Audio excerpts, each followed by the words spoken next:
Love podcasts, hate nonsense. The PoliticsJOE podcast, ladies and gentlemen. Ow! Score! For the listeners, Ollie and I have a mini football that we're going to be passing between each other. This is a great listening experience. Because it's Dudes Rock. It's Dudes Rock. We've got a rock. We've got our thighs out. Absolutely. Boys in shorts. Can you hear that, listener?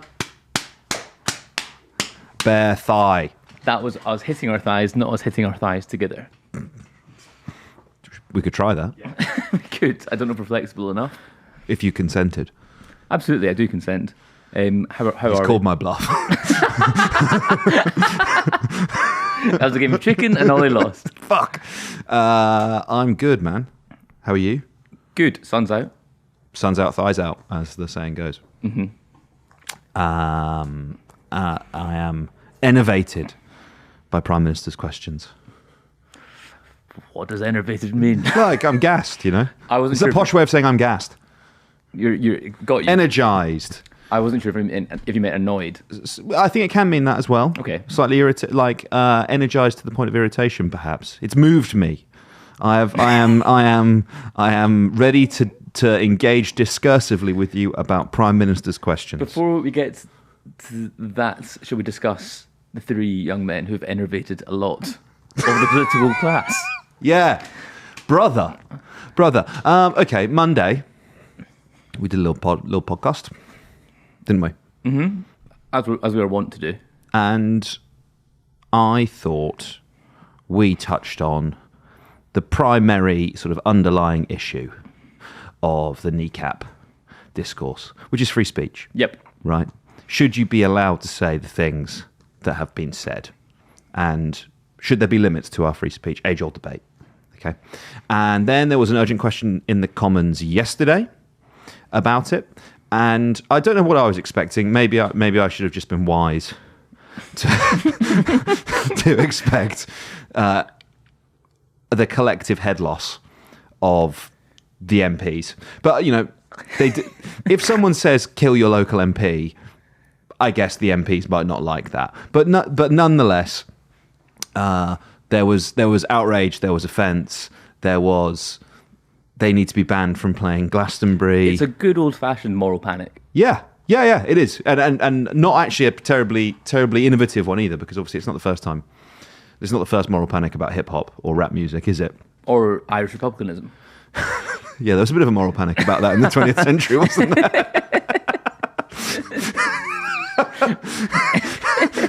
Is it a moral panic if there's a bombing campaign, or is it just a real panic? I don't know. It's the moral. I'm thinking about dubbing Jerry Adams. That's like an irrational thing to do. That's head loss at that point, surely. Rattled. British government rattled. Oh, they can't hear. But obviously, the IRA were conducting a bombing campaign. I'm not saying that's head loss to respond to that. What I'm suggesting is that it was in some way dangerous to hear Jerry Adams' real voice. Yeah. I think that's an irrational thing to do. He so badly wants the mic. I don't know if you can hear it, listener, but Sean Hickey's heckling us from the gallery right now. We gave him a mic on Monday. There's a Craig David bit in that, isn't there? Look, and I would just say, I think, as I would, the discussion that we had about this on Monday, rational, fair disagreement, but, you know, sincerely held opinions, right? Fine. Good job, boys, good pod. A lot of history from Sean as well. Sean Hickey's history lesson. But the faux outrage, the offence, and the, like you said, moral panic around a relatively minor, no disrespect to Kneecap, hip-hop group saying that they must be banned. I never want to listen to them again. It's a disgrace. And I just thought it very neatly encapsulates the misdirection and reveals the political priorities of a lot of those MPs, because the same characters that are feigning outrage, offence, moral rage, right, about a couple of words, are not speaking in the same terms about the slaughter of tens of thousands of children in Palestine. And I think it's revealing. I think it's really revealing. When I don't know how many videos you've seen about of what is happening in Gaza. To be honest with you, I try not to look at them when they crop up on my newsfeed. But every so often you catch one, and you will see the limp and lifeless body of a child, and it really fucks you up. And if you don't bring that same energy to talk about that, but you bring it to talk about the profanities of a hip hop group performing on stage, I don't know what to call you. It's something that would actually offend you. There was a good interview. It's disgusting. There's a good interview with Kenny McCaskill, who was the Justice Secretary in the Scottish Government and is now the leader of the Alpha Party, on Scotcast, which is BBC Scotland's news podcast. I don't really know why they were talking about Kneecap, if it's a Scotland specific. I guess John Swinney said, John Swinney's gone further than the UK government and said that explicitly they should not perform at Transmit. So it's like, it's like you say, if you're not putting that same energy into like record drug deaths in Scotland, stuff like why is this a priority? Sorry, but anyway, Kenny McCaskill was engaging with the interviewer and she was like, how do you feel about this? And he was like, it's nonsense. Like there's people were trying to ban the Beatles for saying they're bigger than Jesus. Yeah, it's like complete. It's stoking outrage for outrage's sake, and also, I think it would be different if Kneecap had inspired a renewal of paramilitary violence. We would be having. Sorry, I shouldn't laugh, but yeah, you're absolutely right. But actually, what in reality Kneecap are a cross-community post-Good Friday Agreement success in Northern Ireland. Their appeal isn't just to young Republicans, people from like a unionist background like the music as well. Their success is a good thing. Yeah. They're the alliance of rap music, absolutely. Aren't they? Yeah. They're John Hume. People are talking about them as if they're Abu Hamza. Yeah. It's driving me absolutely nuts. And the only similarity is they both got good hooks. That was good. That was good. Did you see Chris Philp's letter to Sir Michael Eavis? Oh, Mr. Eavis. Do you understand that if you platform this band, you yourself are condoning violence? And also, I'd like to go one step further. I think if you go to Glastonbury, you also condone the murder of MPs. Oh, yeah, for sure. For sure you do. Mine a subplot, but I enjoyed the address section of the letter because Sir Chris Philp wrote, Sir Michael Eavis, Worthy Farm, Worthy Lane, Somerset, which implies that Michael Eavis is living on the festival site in the pyramid stage 24/7. He's got a hammock.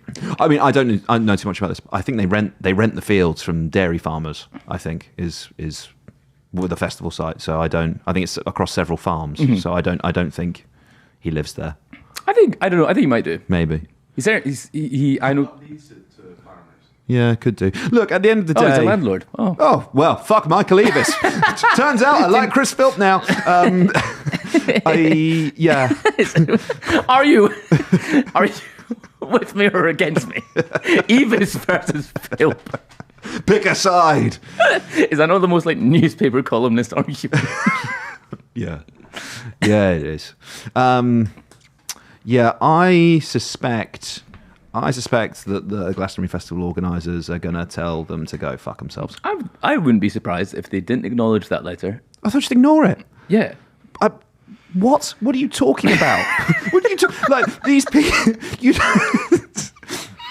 To the people that organise Glastonbury, to the acts that are performing, and the people in the field who are off their heads, they think you're fucking losers. They don't care. Show's over, guys. Chris Philp, he said it. Wait, who's Chris Philp? Yeah, exactly. He's the Shadow Home Secretary? Yeah. He's that vaguely handsome Tory. Oh yeah, that guy. He has a gormless look on his face. No, I think I know which one you mean. Yeah. He looks like he's been pinched at all times. Do you know what this is his next letter, this is his address. Olivia Rodrigo, Hollywood, California. She will get this. Dear Miss Rodrigo. Oh man, yeah. So that was depressing, but I guess expected. You know. Yes, and actually, I was pleasantly surprised that they were not mentioned at Kneecap, even though Sammy Wilson and Mark Francois had questions and they were teasing us. I thought Francois was going to ask something about it, but he didn't. He obviously was sated by yesterday. Well, it's his hierarchy of needs. Vera Lynn is at the top. Outrage over Irish republicanism is slightly below that. But I mean, in a way, that whole PMQ session, it was kind of peppered with contributions that were Labour plants ahead of the local elections. You know, Josh Simons was there whinging about Nigel Farage. Sam Carling's ginormous head popped up and said something about the plan for change. That's such a... I respect from one large-headed man to another. Okay. You know, I respect it. It's a nightmare finding hats and bike helmets. Do you think he has to get T-shirts that button up at the back? Like a baby? He's built like a rugrat.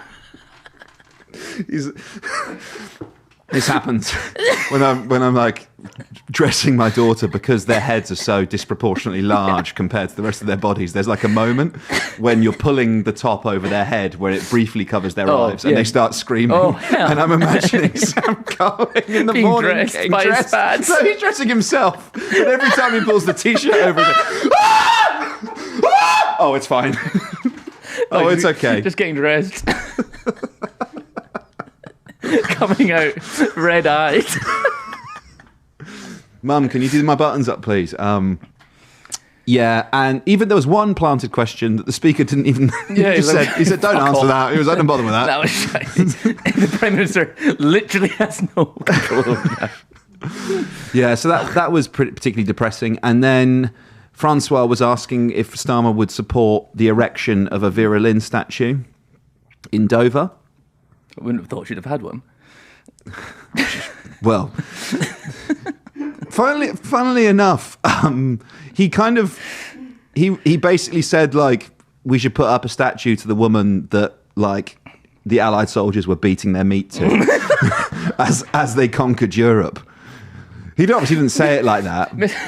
Would the Prime Minister support a statue of the sweetheart of the Helmand province, Lisa Ann?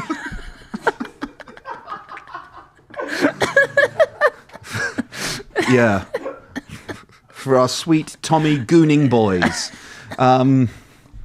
Nuts magazine deserves its place in history. Was Vera Lynn? I guess she was the Nuts magazine of the D-Day beaches. Absolutely. Yeah. There's also a lot of chat about a Thatcher statue happening right now too, isn't there? Absolutely. But this is okay. Two things. Statue chat, I feel, is a bit passé now. I think. Why? It feels quite COVID. You know, it feels quite Robert E. Lee. It feels quite, you know, Colston. Oh, quite BLM. Yeah, it's a bit Rhodes Must Fall. You know, all these people, like, get a new paradigm. We've left offensive statues in the past. It's old school culture war stuff. But actually, bizarrely, describing Vera Lynn as the soldier's sweetheart reminded me of a point, and I'm just going to make it about Kneecap again briefly, but I think the mistake Kneecap made is failing to play the game of political language, right? Which is that, okay, the point I made at the beginning of the podcast, where is your energy? Where is the energy that you're bringing to condemning Kneecap for, during a performance, shouting something provocative like kill your local MP? Yep. Where is your energy? Bring that same energy when you are talking about the massacre of children, right? And you point to one of those MPs, take your pick, Francois, whoever, and you say, so what have you said about that massacre? And they go, well, actually, I have raised in the House of Commons my issue with the way in which the Israelis are prosecuting their war against the Palestinians and against Hamas. But nonetheless, Israel has a right to defend itself. And on paper, when you look at those words written down, I am taking issue with the way that Israel is prosecuting this war. You interpret that, okay, right, fine. So you're saying you criticise you're criticising what's happening. What is happening? We're talking about children being blown limb from limb. We're talking about hospitals being bombed, and we're talking about the prevention of aid. We're talking about starving people, okay? But you neutralise your language. So you can say, yes, I've spoken about this thing, but actually, even though what you're describing is an atrocity, and what you're describing should appall you on a cellular level, the language that you use to describe it is sanitised and safe. So you don't risk offending any of the various stakeholders that are involved in the conflict. Kneecap didn't play that game. And it showed, because whilst an MP or a lawyer is acutely aware of all their various constituencies and how what they say will be interpreted, they also understand the law. And they, in this case, the Terrorism Act. And so whilst you could try to say something provocative, most informed people in the space would know that a phrase like up Hamas, up Hezbollah, would most likely, quite possibly, be viewed as in breach of the Terrorism Act, and not to say it. However, one of the defining qualities and aspects of our modern times is the need to express your point of view in the most extreme way, which is in part driven by algorithms and rage-inducing sort of salaciousness on social media. But if Kneecap stood up and said, we take issue with the way that Israel is prosecuting its war in Gaza, it doesn't make for a very good slide at Coachella Festival, does it?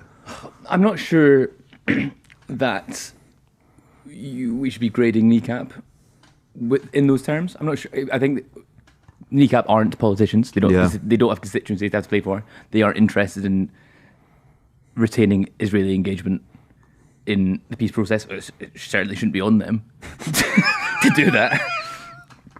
I think it was a throwaway line at a concert, and we'll listen to the previous 25 minutes of this podcast where I suggested that Lisa Ann was the Vera Lynn of the Iraq War.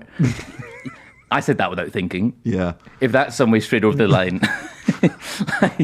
legally, I think Britain announces its new envoy to the Middle East, Mowgli Bap. But think about So remember, we did the podcast live show last summer. Yeah. It was 500 people. Yeah. The adrenaline we all had from that. Well, I'd have said anything for that. Yeah. For that crowd. I was amped. Yeah. And we actually, and I'm prepared to say we would have said the exact same thing. Before we come out, Ed, go out there, get them amped up. Ed, go and do some crowd work. Do your type 5. HTS. But it's a different. I think it's an entirely different thing as opposed to just deliberately posting something on social media rather than being the center of 1,000 people's attention and energy at a concert and then saying something without thinking. Yeah. It's not necessarily the same thing. Yeah. Should we talk about PMQs? I was thinking that. Should we do a clip? Yes. Let's do a clip. Roll the clip. Mr. Speaker, he's not the Director of Public Prosecutions anymore. He is the Prime Minister. People want to know what he is going to do now, not talk about what he did years ago. We are asking for a full national inquiry. Andy Burnham wants a national inquiry. He's not Conservative, he's Labour. Harriet Harman wants one. The member for Rotherham wants one. All of the victims I have met want a full national inquiry. He keeps talking about local inquiries, yet they have not got going. And they haven't got going because local authorities don't want to investigate themselves. Local inquiries cannot force witnesses to appear. Local inquiries can't force people to give evidence under oath. So why won't he have a national inquiry? Kemi Badenoch there, and we're going to talk about what she said. Well, all of her 6 questions. I've got the hiccups. Really? Yeah. What did you have for lunch? I haven't eaten it yet. Oh. You need to be burped. Let me compose myself. Let's have a second clip because it also relates to this first one. Roll the clip. Mr. Speaker, I wish that the Leader of the Opposition would stop weaponising victims of child sexual abuse. Points. It's damaging victims, and if she cared about child protection, she wouldn't be doing that. It's a disgrace. You're a disgrace. It's a disgrace. You're a disgrace. We ummed and ahed about how we were going to talk about this. Yep. Only because I feel like we've spoken about it a lot. Yeah, it's been done to death. And I don't know how much I have to say that's necessarily original or a divergence from what we've said in the past. The Labour Party should be having an inquiry, a national inquiry into this. Governments love holding national inquiries. Why couldn't they? Why shouldn't they? But what Nadia said there, I think, is right. And Starmer's response to Badenoch, they had an opportunity to do something about this if they really, really cared about it. Yeah, absolutely. They were in government. They didn't talk about it in the House of Commons. They didn't hold meetings about it. And the fact that they are doing it now, I think because it's politically expedient for them to do so, tells you all you need to know about their motivations. Do they actually care about the victims in all of this, or are they doing it for political effect? I think it's the latter. Yeah, it's the local elections on Thursday. Ken Badenoch hasn't managed to cobble together a coherent narrative about her Conservative Party and how they can serve the country after the 14 years in government. She hasn't managed to shed that weighty skin. And so she's gone for the most base, most emotive issue, the issue that makes people, drives people mad, makes people, repulses people, makes people so incredibly angry. And in some way, trying to pin this all on Keir Starmer is cynical and ugly. Yeah. How long do you think Jenric's going to keep on sort of waiting in the wings like a sinister Bond villain? Like watching this car crash, the daily car crash that is Kemi Badenoch. I wonder, they presumably won't do well in the local elections. It could be ugly. One expects, yeah. And then does he have the exact same problem? Like 9 months of an alternative leader isn't enough of a break between the last Conservative government and Jenric coming in. Jenric was also a minister in that government. Yeah. Cleverly was also a minister in that government. I think you have to wait until, for years maybe, until Keir Starmer has, I don't know, nuked the Chagos Islands or something something that would drive them all absolutely insane. Something interesting that I saw, I think it was John Trickett tweeted saying about the Liberals in Canada, where they got rid of unpopular Trudeau. They were 20, 25 points behind in the polls, stood up to Trump, and then won the election. And he said, makes you think. So is he suggesting that Labour should start thinking about getting rid of Starmer? I think that's quite clear. Yeah, Mark Carney in Canada, I expect most listeners know, but former first non-Brit to head the Bank of England, and then now Prime Minister, and he has not backed down. Really, he's actually kind of met Trump, and he's been rewarded for it. He's sort of innovated. He's mobilised a sense of Canadian patriotism, and it's not an original take. A lot of people are saying it that it's Trump has won that election for him, and so I don't think you have to be a political Svengali to sort of draw a comparison and say bending the knee and being a fucking kiss ass. That's not the only option that's available to you. Especially that Trump's not popular in the UK at all. Yeah. Well, exactly. And then is Starmer popular? No. And I think the sort of critical mistake that Labour advisors, strategists, commentators and on-side people in the media are making is loving the smell of their own farts. and thinking that the 2024 election result was the result of a groundswell of popularity for the Labour Party and the sheer magnetism and force of will of Keir Starmer. When it wasn't. It was a Tory implosion. It was Reform running against the Tories in a lot of seats and splintering their vote. And it was, yes, also a product of projecting competence and managerialism from the Labour Party. All you have to do is run the spreadsheets a bit better and everything will be fine. Separately, I think that is going to give them an issue in the next general election because everyone's realised, oh no, there's more fundamental things at stake here than managing the spreadsheets better, Rachel Reeves. And the electorate isn't wedded to him. You know, I know the mechanisms of the Labour Party are different to the Tory Party, and you'd have to go to the membership, and it's not as simple as sort of being like, no, we, the Parliamentary Labour Party, have decided, see you later. But for sure, you don't have to stick to Keir Starmer because he's Superman. You know, the ideas of Blue Labour and the Labour right are not this sort of catnip for the electorate. No, you are absolutely right. And yeah, it'll be interesting to see if what they plan to do, because the thought of the only thing I can see ahead really is like a teary-eyed Starmer on the day before the next election, just crying, saying please, just begging, and actually I still kind of maintain that we are yet to see reform with the outline filled in. They're not yet. No, they are all things to all people. I think there was a good line in the FT where at one of the rallies that they did, I think Farage or a senior reform person was talking about there are now X number of billionaires fleeing the UK, and the crowd cheered. But the problem was that the person speaking was saying that this was a bad thing. So they're even at odds with the people in their party. And I wonder actually if the relationship with courting Trump will cause them issues further down the line as well. Yeah, this sort of nationalist populist economics versus, you know, that sort of more Thatcherite neoliberal economic thinking, and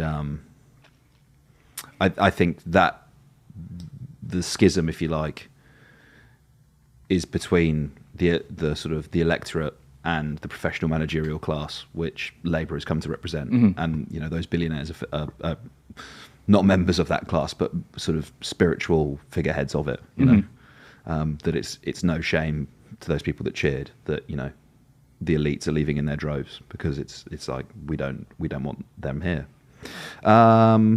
Should we have a bit of Farage? Yes, let's roll the clip. Nigel Farage. Thank you, Mr. Speaker. To date, so far this year, 10,000 young, undocumented males have illegally crossed the English Channel into our country, a 40% increase on this time last year, many coming from cultures that are somewhat alien to ours. They are being housed at a cost of many billions of pounds a year in hotels and increasingly in private rented homes. The effect on communities is one of a sense of deep unfairness, actually bordering on resentment. In Runcorn alone, there are 750 of these young men. Just in one. Is it not time to admit that Smash the Gangs was nothing more than an election slogan and not a policy? And isn't it time to declare a national emergency and to act accordingly?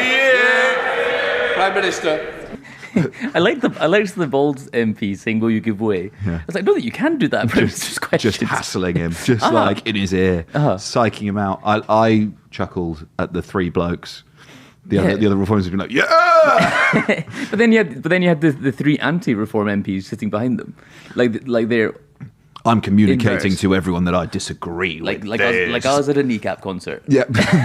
No. Stop that. Yeah. I was watching a Woody Allen film and shaking my head so that everyone knows I disapprove. Yeah, I think that's more than a dog whistle. Yeah, Jesus Christ, what the fuck? We should declare a national emergency. Yeah, that's raising the temperature. Alien cultures. Yeah, fuck me, man. Fuck off. Like, who do you think he's talking about? Who do I think he's talking about? Yeah. People who aren't white. Yeah. That's what I think he's talking about. Like, it's just so ugly. And yeah, it's kind of everyone's in a local elections mood, right? All the Labour lot planting those questions. They're like, isn't the plan for change fantastic? Kemi Badenoch just going all out, grooming gangs. Farage, not even a dog whistle. No. An air horn, a foghorn. is it a foghorn on a tanker ship that they set? A goose. The tanker's resident goose, and the noise it makes as it approaches port. A goose whistle. That's what I'm going to start calling that. It was it was loud. It's also as well. It shows the toothlessness of like the mainstream parties in that they are still kind of playing like a delicate dancing game. What Kevin Badenoch was saying was a certainly ugly and distasteful. He was suggesting that like there's a national emergency. Oh, do what? If there's a national emergency, maybe we could introduce some emergency powers. Woo. Perhaps. Yeah. Look, I know. Look, we're laughing about a Nazi reference, right? And it was funny, so that's why I was laughing. But you don't have to look too far across the Atlantic to see the literal black bagging. Yes. Of in some instances, people with birthright citizenship. Yes. The disappearance of people to an El Salvadoran prison where El Salvador's own justice minister has said you only leave in a coffin, right? This. And Tice was on Newsnight last night saying that he was on board with this approach to immigration. Yeah, I mean, I previously have been hesitant to refer to the behaviour of the American government as fascistic, right? I think the sort of the fact that ICE officers can now enter private property without warrants to search for what they would call they would use the phrase illegal aliens, right?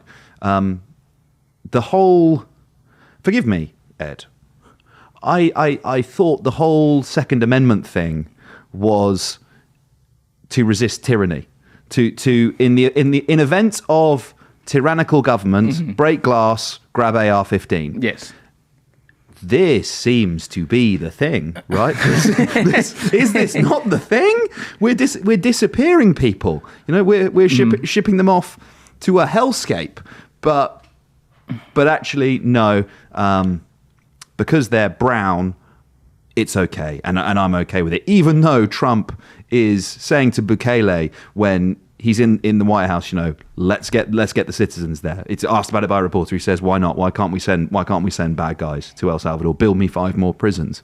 And typically, I would say it was slightly shrill or hysterical to forewarn that language leads to that place, and that we kind of left it in the past. But I think that's I think that's actually a politically naive position to take now, because it's happening in America. The politics of reform and the MAGA movement, if not, they're not full on. They haven't moved in together yet. They're not shagging every night, but they're certainly what I would describe as a situationship. They're kissing. Hand stuff? Yes, they have tasted peen. Sorry, let's move on. Anyway, but I think it's to come back to the UK. I'm going to force us to move on.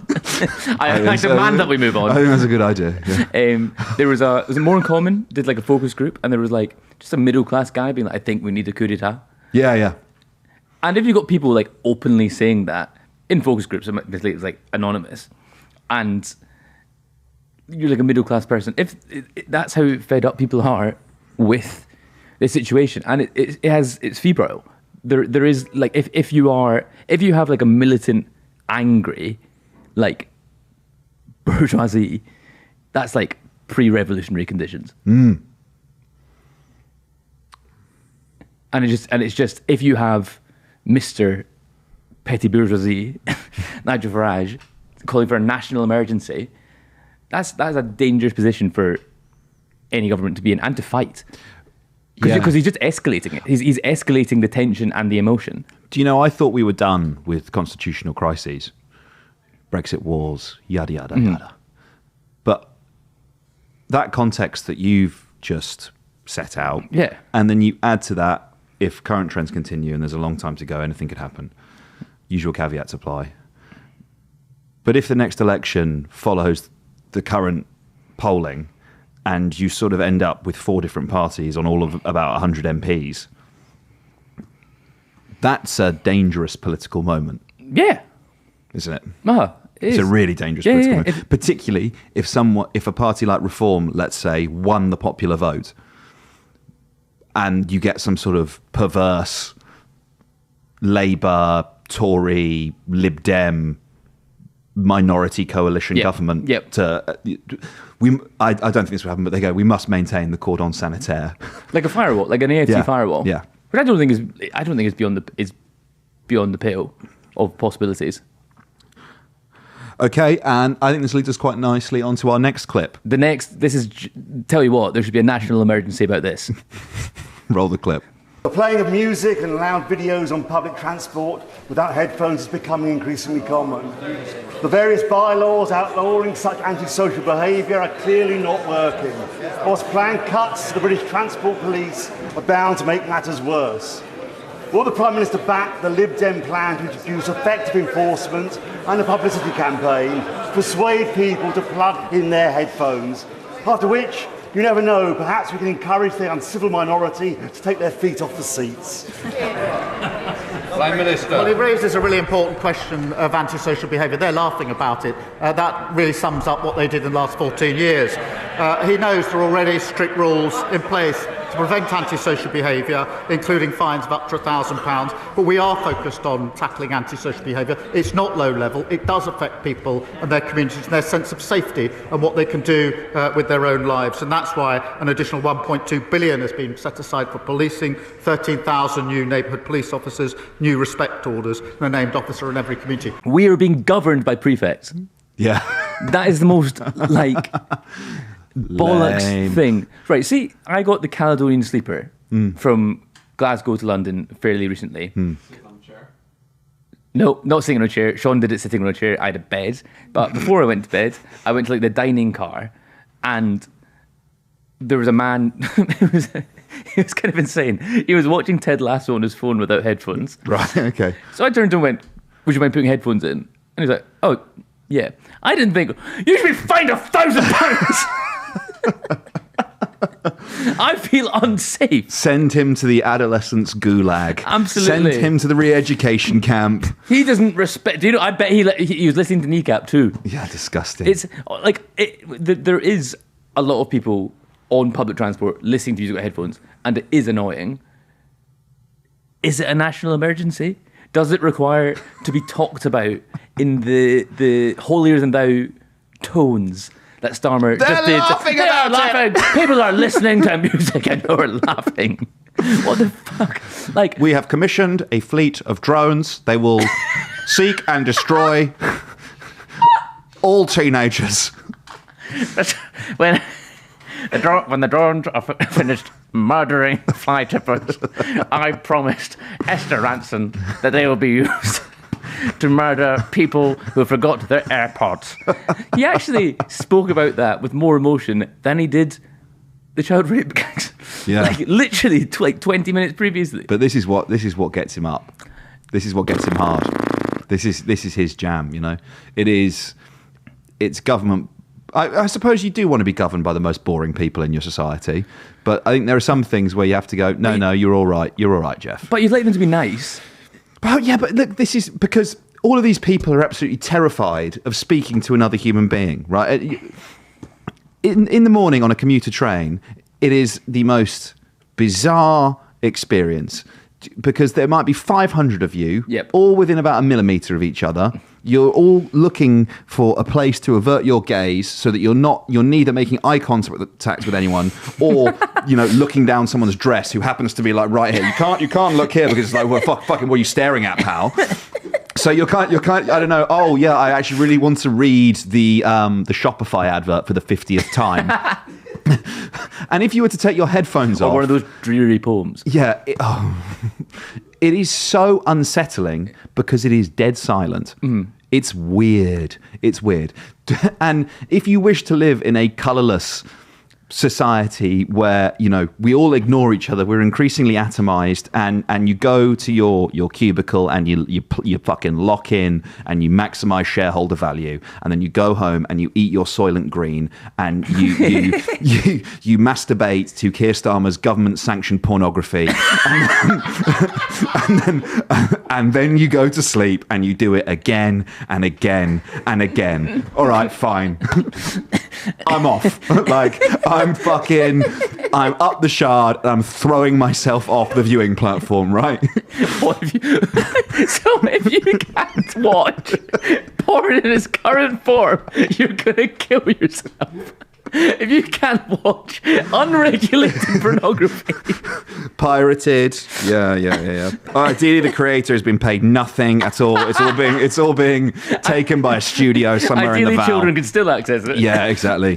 No age gating. No, look, obviously, I'm being glib, right? But that is the energy of these people. It's the energy of these people because they police everything. Yeah, they want to put. You don't need a law for this. No, right? you don't need a law. if it's bothering you, ask the guy. Say, I'm really sorry. Would you mind sticking your headphones in because I can hear that and it's annoying me. And he might tell you to go fuck yourself. Okay. And that's the worst thing that will happen. Yeah, but if he does say that, do you know what you can do? You can move down the train away from him. Yeah. You can sit somewhere else.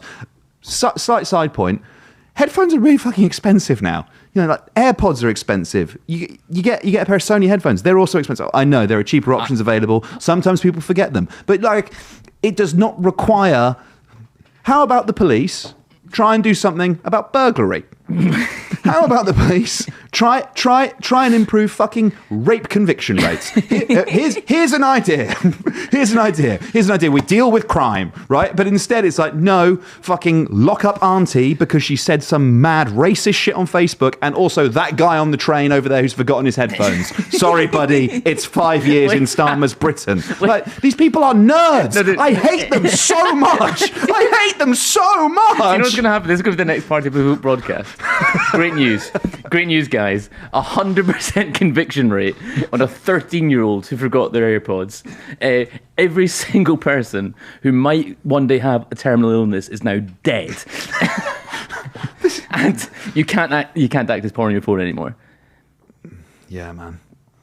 And that's not a world worth living in. No, and you are hence and the euthanasia. You still can't afford to have a family. Yeah, it is dark. You know the stuff about drones and fly tipping? Yeah.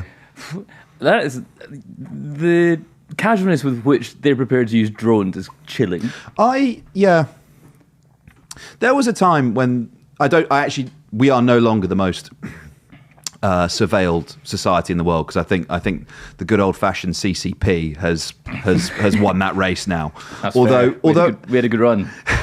Actually, I imagine in terms of square meterage, I still suspect we probably have the most, sort of the densest, because I can't imagine. I mean, maybe they are flying drones over their rice paddies and like surveilling some poor bloke who's living off 50p a day. But I we also have empty spaces in Scotland. In Scotland, but in like the rest of the UK as well. Yeah, for sure. But nonetheless, to my mind, an unnecessary and flagrant breach of your right to privacy and civil liberties. You don't need to be surveilled in that way. I would think, or my default position is that, succulent liberty-enjoying Englishmen would take issue with flights of drones. An armada of drones scouring the British countryside. But the Englishmen or Brits, we're not freedom-loving. Yeah, we're not. That's the greatest irony of all. Yeah, John Bull is a figment of your imagination. But I don't even think they would. I actually don't even think they would profess to being that. No, but it's the same. It's a myth. It's a myth. I think you would be. Would you rather no CCTV or Percy from next door can't put his mattress in the back lane, and if he does, he will go to prison? They're choosing fucking send Percy to prison. Yeah. No, they are. It's the same tendency. A nation of busybodies. Yeah, it's like it's Middle England mindset. It's like Guildford brain. It's you read the Daily Mail, the guy who's fucking. What is that? As fucking as Bad Bunny plays on the train. He's like, what is that foreign muck? Reggaeton, what's happening to my hips, sir? Seek and destroy. Yeah, fresh from massacring a Houthi. Citizen, pause that music. cease whining, cease and desist your dirty whine, and then a drone fresh from fucking killing a Yemeni family hot tips it across the Med and evaporates a southeastern train. Keir Starmer speaks to the Commons. Yes, unfortunately, 75 other commuters were killed, but it's collateral damage. And the scourge of noise. Yeah, exactly. And now Seven Oaks can rest easy. They can sleep. They can sleep easy in their beds, knowing that the drone armada will strike again. I heard the family were grateful that we did so. It's the same thing. And then they're laughing. They're laughing. Oh man! Like it's just really illustrative of being like, that's why this is the reason why we've put 1.2 billion set aside for 13,000 new neighbourhood police officers. Why is this a police matter? Why is this why are you putting this as a reason for your new police police force when it's so trivial? Yeah, look, I don't know how to talk about this without borrowing the American lexicon, but Starmer is a narc.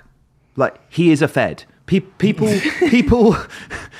he loves putting people in prison, right? Yeah, it's what he did, and I appreciate we're making jokes about it. For what it's worth, I do think it's quite funny, and if I. In a string theory universe where I found myself opposite him on the Tory benches, I too would be laughing at him right now, right? He would be pointing at me and saying he's laughing about it, and I'd be like, "Yeah, I am, because you're a fucking cunt, mate." Oh. Anyway, the point is, though, he is falling into the trap of presenting himself as this kind of banal authority figure that Farage is going to weaponize against him. Right? I've spoken about it before.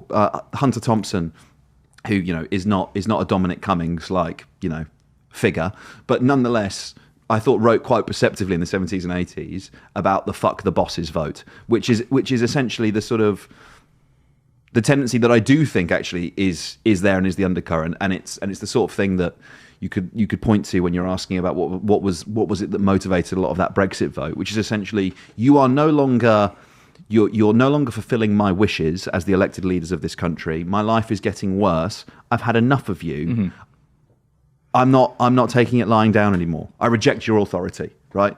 And he is making himself into a kind of an idol of, like, as in a physical embodiment of that sentiment. Yes. Where and everyone's just gonna, I suspect, put two fingers up to him at the next general election and say, "I've had enough of your lot. I've had enough of your kind. I've had enough of being told off by the HR professional at work because I made a joke they didn't like. I've had enough of being denied a pay rise. I've had enough of being fucking denied a pay rise by someone that I think is less intelligent and less interesting than me." And he is going to become like that. Look at him. He's hectoring. Yeah. His default facial expression is hectoring. I think also a consequence of his sort of leadership style is it's so personal to him. Everything is about Keir Starmer. Like, we're going to legalise euthanasia because he made a promise to Esther Ransom, which is an insane way to justify the entire debate we're having about euthanasia. Like, you can't just promise one woman something and enter into one of, like, the greatest moral and ethical debates this country has ever seen. And also, we're not doing it that well. There has not been, like, sufficient parliamentary time put aside for it. And so if everything is, whatever's asked, so like, my uncle was in the Navy, whatever, this is personal to me because my brother had special needs. If you put yourself at the heart and the front and centre of every policy that your government implements or all the action, and it fails, you're going to get fucked up. Yeah. He's positioned himself as, like, the vessel, the arbiter of morality as well. This is wrong because I say it's wrong because I, Keir Starmer, say it's wrong. And you should know that I, Keir Starmer, have never had the wrong opinion.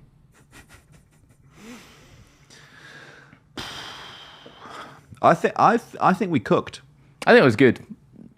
I think there's something in the air. I think it's 25 degrees. It's 25 degrees. I think it's shorts blue on. sky. I think it's lunchtime pint season. Mm-hmm. I think there's a good energy in the gym. I think it's feeling zesty out there, Ed. I actually need to make a point. See what you were saying about the HR professional. Yeah. I'd like a pay rise, or I will vote for reform. And that's something you can control. So pick your poison, Dugmore. so is it fiscal solvency of the business, or is it government by nationalist populists? What do you love more, democracy or shareholder value? Oh man, I love both so much. Yeah, I love both so much. that was fun. Shout out to the sun It puts everyone in a good mood. in the sky. And your good friend Harry Cole. Not the newspaper. No. I don't. No shout outs for them. No. In fact, sorry. Much like the Kneecap concert. Boo! Boo! Reading the Sun and Me booing. stood outside the News UK building. Boo! Boo! Do you have anything to plug? I've got a video about a landlord who lives in a van coming out today. That'll go out on the Joe.co.uk YouTube channel. Perfect. If you want to have a look at that. Not enough people standing up for the landlords these days. No, we're taking a different approach on Joe.co.uk. Drop a comment and let us know if you want to see more of Ed Campbell's thighs. Yeah. In the next episode. Absolutely. I probably won't listen to whatever you say. We could have a fun audience engagement segment where people sort of vote on what we do. On what you have to wear to work. No, I refuse to do that. There's also no upside for me. I think you could end up looking. I mean, it can only get better, can't it? I mean, But it's like the people who like demean themselves on TikTok Live. Yes. Like I'll give you like a Jupiter if you like. Oh yeah, drink piss. They do like emotes, don't they? Like a Fortnite character. Or like literally something like that. Like you were trying to get me in to do that, but I would receive none of the revenue for it. Well, it depends, doesn't it? On my pay rise. Yeah, it depends on whether or not I wish to catapult reform into Downing Street. Because once Ed Campbell moves, the herd moves. Absolutely. Right. Good episode? Yes. Proud of that? That was good. You proud? I was just about to say I'm the Alexander Hamilton of 2025. And a modest man at that. Yes. Yeah. Great. Ed Campbell, thank you for your service. Thank you, Ollie. Someone will be back tomorrow. Yeah. Staff in the gallery, thank you for your service. Thank you, everybody. We'll see you on the next one. Bye-bye.